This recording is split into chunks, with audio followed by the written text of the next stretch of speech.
It may be hard to believe, but it's true. The sudden absence of Meghan Markle from a number of important royal occasions has surprised both the media and the public. It looked like she was slowly getting back into the spotlight, but then it was found that a little detail in one of her earlier public speeches was wrong, and everything changed. The tribute for Queen Elizabeth II at St. George's Chapel on June 4, 2025 was one of the most talked about events. Meghan was nowhere to be found, even though she had been in London just a week before for an important meeting regarding a big media project. So what really happened? Was it a personal choice, or was it because of something delicate that came to light behind the scenes? If you agree with Meghan Markle, please leave a remark with the number 1. If you don't, please leave a comment with the number 0. We'd love to hear what you think. Like and subscribe so you don't miss what occurs next when we'll reveal all the secret details of the plot.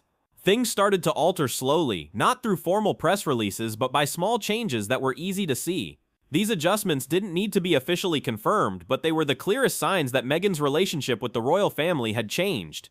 At first, Meghan stopped going to big royal events like she used to. There was no official reason given for her absence, but it was clear that it left a big hole in the royal family's public activities, especially at ceremonies where she had always been. In addition, her name was no longer used in official royal communications, which was a clear and intentional sign of separation. Even though there was no public statement, her absence was a clear sign of the changing relationship between Meghan and the monarchy, which was more obvious than ever at the Queen Elizabeth II memorial event. The name Meghan Markle first showed up on the VIP guest list, but soon after, her name was crossed out and the letters TUR unconfirmed were written next to it. Guest. This shift, which was verified through the royal family's official media portals, is a big deal. Even though there was no public announcement, it's evident that Meghan wasn't invited to this major event.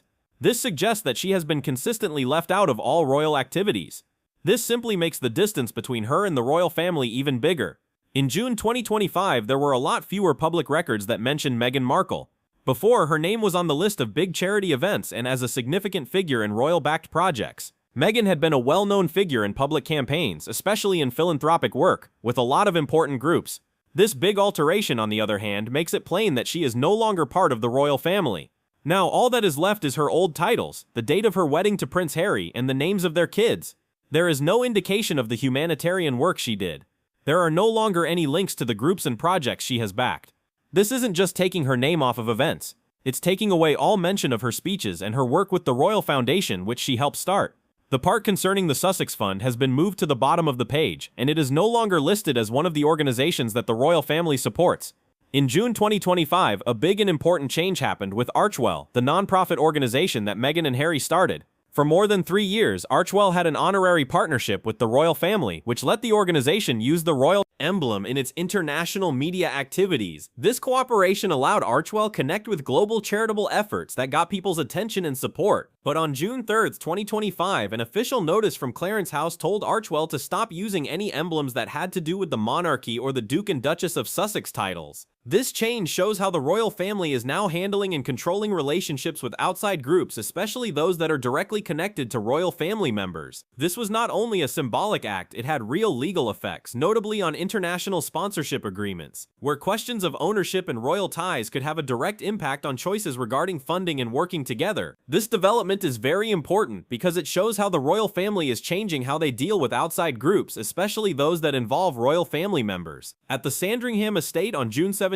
2025, there was an emergency meeting. Most people thought this meeting was a secret conference to deal with the growing risks to the monarchy from the media. It wasn't a regular meeting, it was an urgent strategic session to protect the royal family's reputation and stability in light of growing public scrutiny. Meghan and Harry weren't invited, which made it clear that the meeting's purpose was not to negotiate but to control damage. Their absence showed that there was a clear divide within the royal family, which meant that all future actions would be aimed at minimizing the fallout from the interview. The main topic of conversation was the controversial interview between Meghan, Harry, and Oprah Winfrey, in which Meghan stunned the world by saying that a member of the royal family had made comments about her baby Archie's skin color. Even though this accusation got a lot of attention, the Royal Communications Safety Unit said that there was no evidence to back it up in official meetings. This made things more complicated because there was still a lot of public debate about whether the charges were true and what effect they may have on the monarchy. A former royal assistant who had worked closely with Meghan in her early days in Windsor emerged on an independent podcast and gave information that made the question of whether the claims were true even more challenging. The ex-employee said that there had been no conversations about race during the meetings that took place before Meghan's first child was born. He said that if such a conversation had transpired, it definitely wouldn't have happened in front of any of the people that work there. His testimony makes things even more complicated because it goes against what Meghan said in her interview with Oprah Winfrey and makes the claims seem even less true. When asked explicitly in a podcast interview, do you think Meghan made that thing up or made it sound worse than it really was?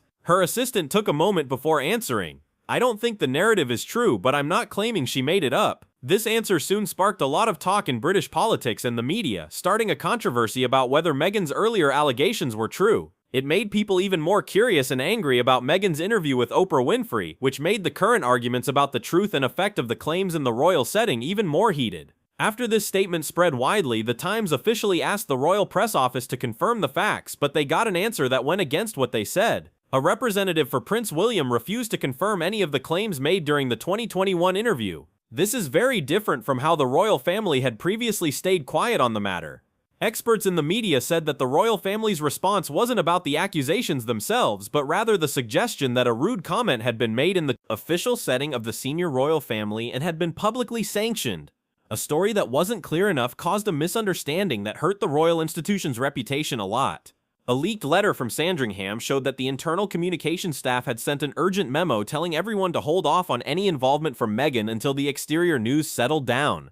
This showed that the royal family is careful when dealing with sensitive media situations. The answer didn't need a public announcement or the revocation of titles because every move was carefully watched. Instead, it needed a deliberate separation from formal royal activities. The goal was to keep things stable and safeguard the royal family's reputation from outside stories that could hurt it. Media experts have called this a ceremonial loss of credibility, which means that people start to lose faith in an institution they once respected. Meghan, who had formerly been at the center of royal events, was no longer a part of the royal family's long-term plans. The stillness is getting louder, and the gap became more and more clear, making it impossible for her to connect with the other family members. Even though there was no public declaration, this step was clearly a strategic choice to safeguard the institution and lessen the damage that outside tales may do. Prince William is now seen as the most powerful heir to the throne, and he no longer goes to events with Meghan. Royal media quickly noticed that William's public schedule had changed. For example, on June 5th, William went to a charity function at Oxford University by himself, while Harry went to a different military council. The clear difference between William's and Meghan's occurrences didn't need any more explanation because both the public and the media understood it. There was no official word, but it was clear that the royal family did this on purpose. After the scandal in 2021, Prince William set clearer limits on how he interacts with other members of the royal family, especially Meghan and Harry. William's decision to make this change wasn't only a personal one, it was also part of the royal family's larger plan. The royal family now uses the limits he set as a crucial part of their strategy for dealing with media concerns in order to protect their reputation and avoid unwanted consequences. It is apparent that the isolation between family members is a deliberate policy meant to safeguard both the institution and their reputation, even though these decisions were never officially announced. King Charles III has fully cut off all administrative links with Meghan, but he still talks to his youngest son. Letters from Clarence House to the Archewell Foundation made it clear that they no longer use the names Duke and Duchess of Sussex as they once did. Instead, these letters are now just addressed to Harry Mountbatten Windsor. This is a modest but very important shift. This change plainly shows that the royal family has a new way of handling and defining administrative relationships. It also shows that Meghan is no longer seen as an official character in royal activities. This change isn't simply in how letters are written. This is a clear sign that the royal family no longer recognizes Meghan's role in their administrative work. This decision sends a strong message that the royal family wants to stay away from Meghan, especially after public arguments and scandals. It marks a big change in how the royal family is dealing with Meghan, making it clear that she is not part of official royal events. Meghan Markle often went with Harry to strategic meetings with the king's staff from 2020 to 2023, even though she wasn't officially part of the royal family. During this period, Meghan was part of important talks, and her presence helped make the couple's image stronger in royal plans. But she wasn't officially involved, she was just there for the strategic meetings that Harry went to in order to move important initiatives and decisions for the royal institution's future ahead. Even though Meghan didn't have an official title in the royal family, this was a way for her to be involved in royal activities. Meghan has not attended to any of these strategic meetings since May 20. A media assistant from Clarence House said that her absence was not an accident or error, but a direct order from the royal family. This choice, while not surprising, was a well-planned move to change how the royal family interacts with people who are no longer doing their official duties. Meghan's name was no longer mentioned in recent strategic meetings, and her absence became even more obvious when the drafts for the 2025 royal transition strategy left her out. Meghan's name was not on any of the drafts of the 2025 royal transition strategy. Only important people like William, Kate, the Princess, and the Duke and Duchess of Gloucester were named. Harry's name was still there, but it was just in a small way. Meghan's name was not there at all. A former media advisor from the King's press office said, "She worked that her not being included in the strategy plan was the last word." He said that the royal family didn't see the need to make a public denial, they just left her out of the plan. This planned move was meant to defend the institution's integrity and the country's prestige. It wasn't a personal grudge, it was a deliberate response to challenges to the royal family's image from other countries. It wasn't only a news item that Meghan lied about a debate about race, it was also a severe danger to the royal family's reputation. These claims made a lot of people angry and made them doubt the honesty of the royal family, especially Meghan and Harry. The royal family didn't become angry or publicly criticize the person who said something, but instead took a calm, planned approach. They didn't say anything official about it, but they made little modifications to their conduct to get the message across. This demonstrated that the royal family didn't want to explicitly respond to the accusation, but instead let small changes in their behavior and practices speak for itself. There were changes to the royal family's official website, and royal titles were changed in letters without any public disclosure. This clever, discreet, and decisive strategy made Meghan's place in the royal family clear without making public declarations or becoming involved in the matter directly. The message, on the other hand, was clear. Meghan was no longer a part of the royal picture. These adjustments made it evident that Meghan was no longer a member of the family, which helped protect the royal institution's reputation and ended her participation in official royal events. In June 2025, Meghan went to 2 political fundraising events in California, one in Santa Barbara and the other in West Hollywood. This was an indication that she was pulling back from royal duties. She showed up alone both times, without Harry, which was a break from their former image as a power couple. A former media advisor at Archewell said that Meghan is now putting together a new media team just for herself, distinct from the rest of the company. She has also started working with a political branding business in the US, which shows that she is moving away from platforms that rely on royal connections. One of the biggest shifts in Meghan's career is that she has put off writing her memoir. Meghan's memoir was supposed to come out at the end of 2025, but Penguin Publishing's legal team asked for proof of several claims about the royal family, which Meghan couldn't fully provide. One of the most controversial parts was a description of a conversation between Meghan and a senior royal family member about her mental health after giving birth. However, things got complicated because there were no medical staff or media assistants present throughout the chat, which raised legal issues regarding possible defamation and the absence of supporting proof. Because of these worries, the memoir was placed on hold and Meghan lost her royal title. The memoir is on hold. Meghan currently appears to be focusing on political and social areas to re-establish her brand. She has stopped depending on official royal efforts and started doing citizen action and speaking out about neighborhood issues, rebuilding her own image. This is a big change that shows she wants to get away from the royal family's problems and pressures. She also wants to get attention in other areas where she can make a difference and start a whole new brand. Do you think Meghan is really changing her position in politics and society, or is this just a short-term plan to deal with the chaos? Please leave a comment below to let us know what you think. Also, don't forget to like and subscribe so you don't miss the next step in Meghan's brave journey to rebuild her own brand. Meghan Markle no longer has as much influence over her story as she used to. The American media, especially journalists and the public, recognized her as a feminist icon of the 21st century. People commended her for being brave enough to break down traditional barriers in the royal family, and for being an advocate for women's rights, which made her an inspiring figure for many. But that support has recently started to break down among journalists who used to be quite supportive of her. People are starting to doubt the truth of some of her earlier remarks, which is making more people doubt her. This change shows how hard it is to manage a personal image in today's media ecosystem, and how hard it is for Meghan to deal with all the attention and analysis her tale is getting. You people who once praised Meghan for breaking down boundaries and fighting for women's rights are now doubting the stories she spoke about her life and experiences in the royal family. This is a major turning point in how the media sees Meghan, and it raises questions about the truth and effect of her public image. As public opinion becomes more divided, it has eroded the support she once had, raising concerns about the long-term effects of the stories and images she has created. As a once widely admired and celebrated icon, Meghan now faces challenges to her credibility and the trust of the public, making it hard to understand her role in modern society and the media. She has lost control over her own tail, which is clear not only in the news but also in how she interacts with the public. Archwell's Instagram account, which used to have a lot of followers, lost more than 180,000 in just 3 weeks. Also, the engagement rate on her most recent postings has declined a lot, which shows that people see her in a different way now.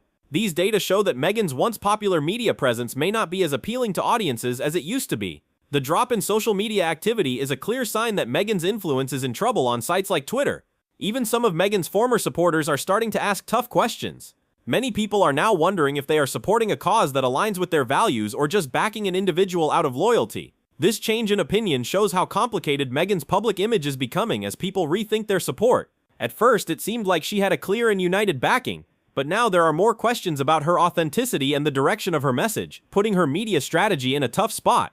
Meghan has chosen to stay quiet and only show up at events that support women's rights, education, and mental health. She has also made a point of staying away from anything that has to do with the royal family. Instead of arguing or fighting with people directly, she works on making herself look like a responsible social activist who promotes good values and messages for the community. But this split, which wasn't meant to happen, makes a point about reality. Meghan has never explicitly said that she no longer had the metaphorical power she used to have. Her choice to be quiet and not deal with royal issues has caused her moral authority to slowly slip away.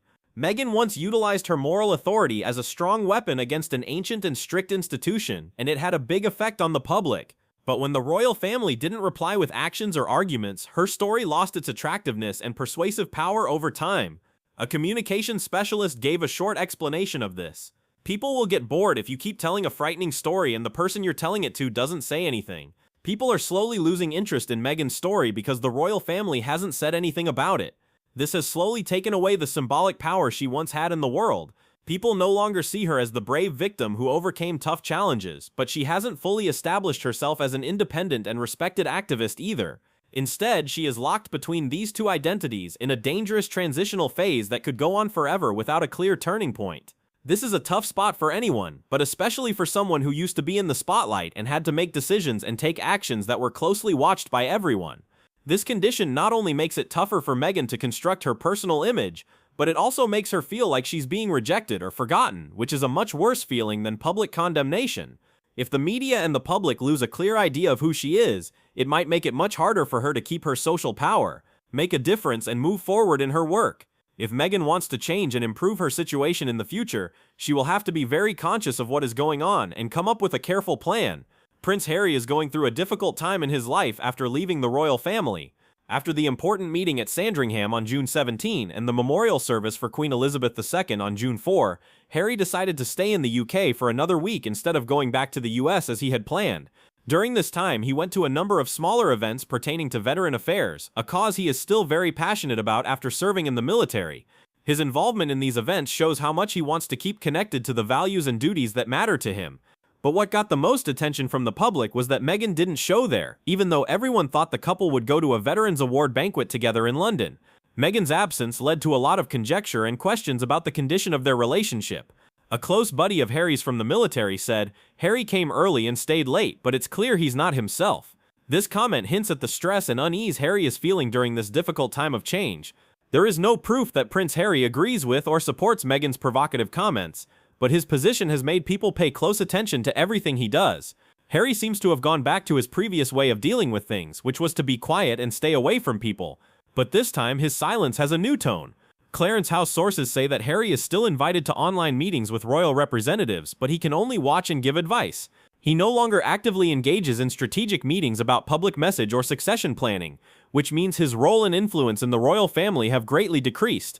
A close advisor to monarch Charles once said, "The king has not turned his back on his son, but he knows he can't keep both." Harry recognizes that this statement is only partly true about how complicated and difficult his connection with the royal family is. Harry's name is still in the draft of the 2025 Royal Transition Strategy, but only in a small part that has to do with non-core charitable activities. Meghan is not mentioned at all in the document, which shows how far apart she and the royal family are getting. Harry is in a really tough and complicated spot. If he openly supports Meghan, he might have to cut relations with the royal family for good, which he probably doesn't want to do. However, if he keeps his distance and refuses to come out in her defense, he will suffer significant criticism for failing to defend his family, which would leave his public image frail and vulnerable. A communications expert in London said that the only way out is to be quiet, but the cost is that his public personality slowly vanishes. This silence keeps him out of public fights, but it also hurts his power and reputation in the media. Some of Harry's close friends in the UK have said that he didn't simply remain longer after the Queen's memorial to go to events. He also had a number of private meetings with 2 former royal communications aides. People think that these encounters show that Harry is thinking about his role in the present and maybe thinking about a future without Meghan. This might be the start of his road toward independence and a new strategy for his role on the world stage. Meghan is not at any important royal events right now, and it seems that she has been discreetly and deliberately cut off from the royal family's sphere of influence. The fact that she hasn't been to important events like memorial services, family gatherings, and national celebrations, as well as the fact that her name and picture have been quietly taken off of official royal websites, are strong indicators of the change. Meghan has also lost her positions in various charities that were once connected to senior royal family members. These positions were once a sign of her duties as the Duchess of Sussex. These changes all indicate to an intentional separation, which means that Meghan's relationship with the royal family has changed in both form and substance. A source close to the royal family says that Meghan's protracted absence from recent events is not only a personal choice, but is the result of something terrible that happened behind the scenes. She is alleged to have stated something that wasn't quite true, perhaps in an interview or on TV, which broke the royal family's confidence. Because of this, she is no longer allowed to take part in any internal royal activities and is no longer an official or representative at royal events. The palace has not made any public announcements or taken any direct action, but this quiet yet firm approach shows how much the royal family cares about protecting its image and keeping order inside the palace. People used to regard Meghan as a sign of a new age in the British royal family. She was a modern woman who wasn't hesitant to question old rules and talk about power, racism, and women's roles in a centuries-old institution. People praised her for her bravery and honesty at her peak. She was a symbol of the transformation that many believed would shock the monarchy to its core. But when those inquiries stopped being answered with clear or verifiable facts, the institution acted in its usual way, quietly, decisively, and without giving in. There was no public outrage, no dramatic fallout. Instead, people were pushed to the edges in a slow, quiet way, not via judgment, but by choosing not to participate. Now the issue is this the end of Meghan's time as a royal, or is she secretly getting ready for a new political game that will let her change her power outside of the palace? In any case, the expense is high. People aren't angry with her for stepping down from power, it's only that she has lost relevance and influence in the public arena over time. This may be the most expensive price she has paid in her long fight to control her story and image. It's a battle with no clear winner, but Meghan is paying the price more and more clearly. So what do you suppose really went on inside the palace? Was it a planned retreat, a quiet exclusion, or the start of something greater for Meghan? Which side are you on? Are you on Meghan's side or the royal side? If you agree with Meghan Markle, leave a remark with the number 1. If you don't, leave a comment with the number 0. We'd like to know what you think. Thanks a lot for watching. Please like, share, and subscribe to our channel if you liked this video. Also, make sure to click on the next video that pops up on your screen for more interesting information. We'll see you in the next one.